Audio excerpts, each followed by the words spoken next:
आज पवित्र अक्षय तृतीया अनुकूल हेब रथ निर्माण कार्य। तो चलो देखि नबा संपूर्ण अपडेट कौन रही। चलित वर्ष पवित्र देवस्नान पूर्णमी जून 22 और विश्व प्रसिद्ध रथयात्रा जुलाई 7 तारिख में अनुष्ठित हेब। आज पवित्र अक्षय तृतीया और आरंभ हेब महाप्रभु चंदन यात्रा। यह अवसर में विश्व प्रसिद्ध रथयात्रा रथ निर्माण कार्य अनुकूल हेबा सह 21 दिन व्यापी बाहर चंदन यात्रा अनुष्ठित हेब। अक्षय तृतीया श्रीमंदिर प्रशासन पक्षर समस्त कार्य को चूड़ांत करा जायछि। सूचना अनुसार अक्षय तृतीया और 21 दिन चलवाक बाहर चंदन यात्रा नीति निर्घंट निश्चित हो सारी। चंदन यात्रा सजई होइछि नरेंद्र पुष्करिणी। भक्तों गहन में महाप्रभु चलती प्रतिमा, मदन मोहन, भूदेवी, श्रीदेवी एवं श्रीक्षेत्र पंच महादेव नरेंद्र पुष्करिणी रे चाप खेलिबे। प्रबल भक्तों समागम को नजर रखी व्यापक सुरक्षा व्यवस्था करा जायछि। तो चलन देखा परवर्ती अपडेट कौन रही। रुबेल भाइरस भय गर्भवती को सतर्क कले स्वास्थ्य निर्देशक। तो चलन देखि नबा संपूर्ण अपडेट कौन रही। नवरंगपुर भय बढ़ाई रुबेल भाइरस। ए रोग में 2 आक्रांत चिन्हट होता खबर सामना को आसिया परे गर्भवती को सतर्क कले स्वास्थ्य निर्देशक। गर्भवती को रुबेल हेले जन्मरू संतान क्षेत्र में भाइरस देखा देता। जो गर्भवती लक्षण थी टेस्टिंग कराइबा को परामर्श दि जाइए। वर्तमान सुधा नवरंगपुर में 2टी ब्लॉक रे 18 जन लक्षण थिला। समस्त स्वास्थ्य अवस्था एवं स्थिर रही। भयभीत कि आतंकित हूँ ना बोली स्वास्थ्य निर्देशक परामर्श देउछंती।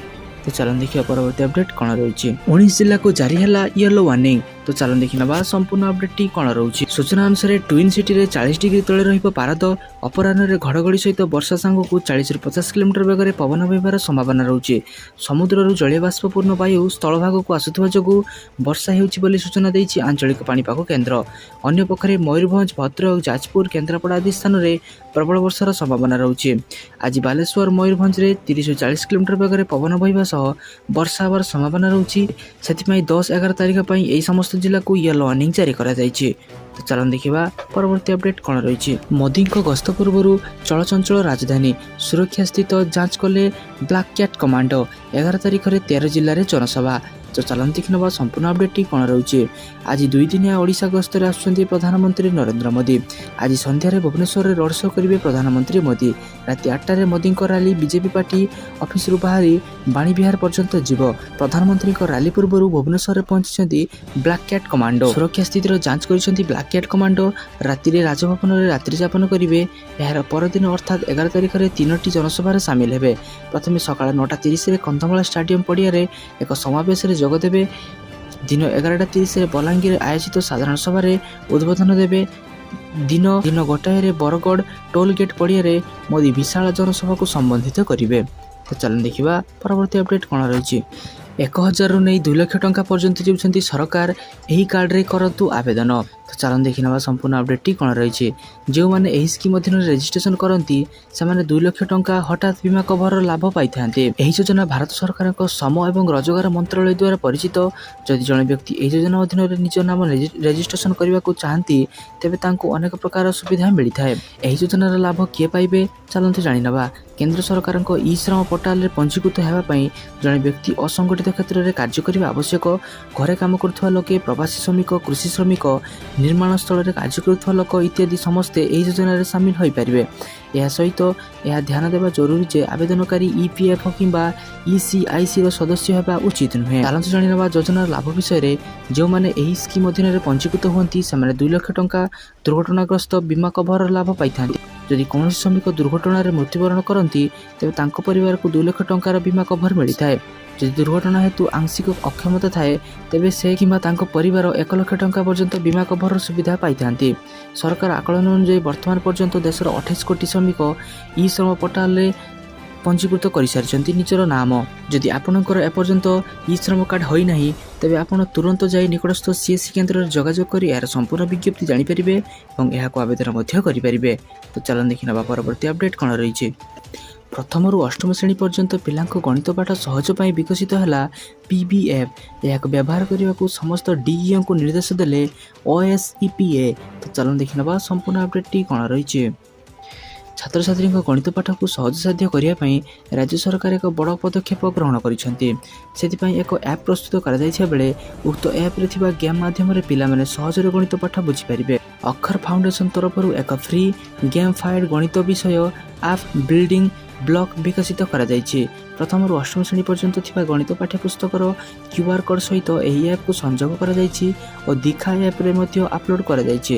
ଦୀକ୍ଷା ପୋର୍ଟାଲରେ ଆପଲୋଡ଼ ହୋଇଥିବା ଏହି ଆପ୍କୁ ବ୍ୟବହାର କରିବା ପାଇଁ ସମସ୍ତ ଜିଲ୍ଲା ଅଧିକାରୀ ବା DEOଙ୍କୁ ଓଡ଼ିଶା ସ୍କୁଲ ଶିକ୍ଷା କାର୍ଯ୍ୟକ୍ରମ ପ୍ରାଧିକରଣ OSEPA ତରଫରୁ ନିର୍ଦ୍ଦେଶ ଦିଆଯାଇଛି।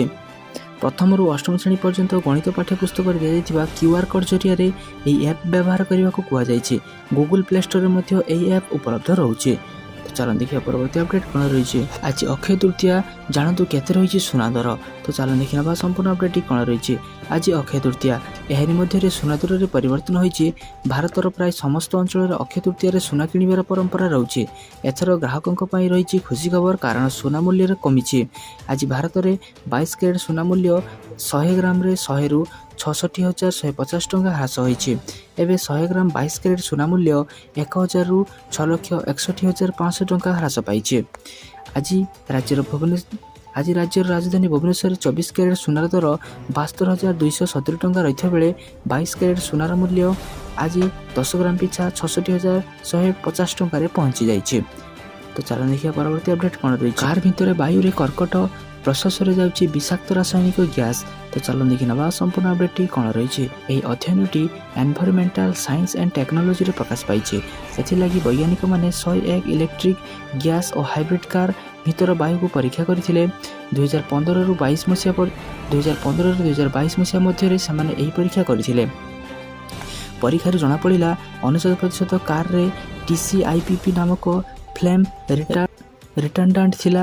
ଏକ ସମ୍ଭାବ୍ୟ କର୍କଟକାରକ ତତ୍ତ୍ୱ ଭାବେ ଆମେରିକୀୟ ଜାତୀୟ ଟେକ୍ନୋଲୋଜି ପ୍ରୋଗ୍ରାମ ଦ୍ୱାରା ଏହାକୁ ନେଇ ଯାଞ୍ଚ ଚାଲିଛି। ଅଧିକାଂଶ କାର୍ରେ ଆଉ ଦୁଇଟି ଫ୍ଲେମ୍ ରିଟାର୍ଡାଣ୍ଟ TDCIPP ଓ TCEP ଥିଲା, ଯାହାକୁ କର୍କଟକାରକ ତତ୍ତ୍ୱ ରୂପେ ବିବେଚନା କରାଯାଏ। ଏହି ରାସାୟନିକ ତତ୍ତ୍ୱ ସ୍ନାୟବିକ ଓ ପ୍ରଜନନଜନିତ କ୍ଷତି ସହ ମଧ୍ୟ ସଂଶ୍ଳିଷ୍ଟ ବୋଲି ବୈଜ୍ଞାନିକମାନେ କହିଛନ୍ତି। ତ ସାରାଦିନ ଏପରି ବଛା ଏବଂ ଗୁରୁତ୍ୱପୂର୍ଣ୍ଣ ଖବର ଜାଣିବା ପାଇଁ ଆମ ଚ୍ୟାନେଲକୁ ସବସ୍କ୍ରାଇବ୍ କରି ରଖନ୍ତୁ ଏବଂ ଆମ ଭିଡ଼ିଓକୁ ଗୋଟେ ଲାଇକ୍ କରିଦିଅନ୍ତୁ। ଧନ୍ୟବାଦ।